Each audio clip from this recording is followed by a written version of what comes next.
So on practical 4, we are going to start with the respiratory system, starting with the upper respiratory tract. So these in here are the external nares where air would, flow through when you're breathing. The nasal conchae are these A, B, and C structures. The nasopharynx is this portion right here. It starts kind of up when air would enter the trachea. And it kind of stops over here. We have the oropharynx, which starts where the nasopharynx stops and goes about halfway. And then the laryngopharynx starts here and kind of encompasses this area. And a good way that I remember is it's near your vocal cords. So I think laryngopharynx language, it's going to be in this area that has to deal with like speech and making sound to produce language. Yeah. This is the tongue. And opening of the auditory tube. Where is that? Crap. Right here. So there, it's this little hole right here. That would be the opening for the auditory tube. Okay. The adenoids, or the pharyngeal tonsils, are right here. It's what gets swollen when you're sick, stuff like that. Okay. The epiglottis will open and close to allow food in or out of the esophagus, but won't allow it to go into your lungs and stuff. So this is the epiglottis, this little blue thing. It kind of flaps over when you swallow. Okay.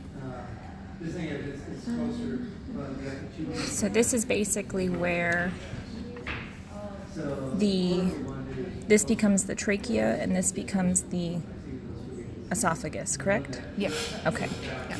So once you get past the false vocal cord, the top one, and the true vocal cord, the bottom one, you get into the larynx, which also can help. The laryngopharynx is right here because you have the larynx.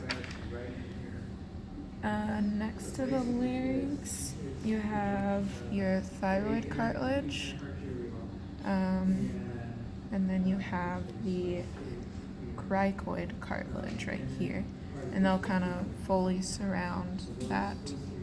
Which is also, I believe, Yes.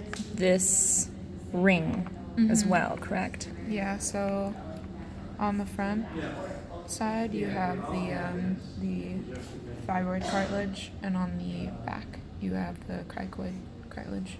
Okay. And I believe that's it for upper respiratory. Upper respiratory, okay.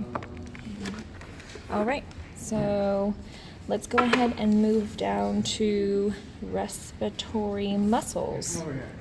So we have the diaphragm.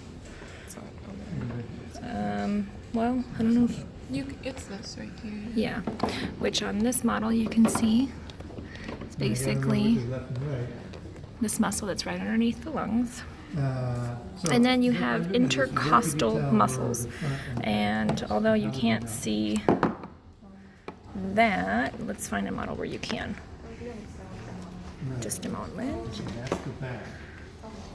Traveling. Traveling.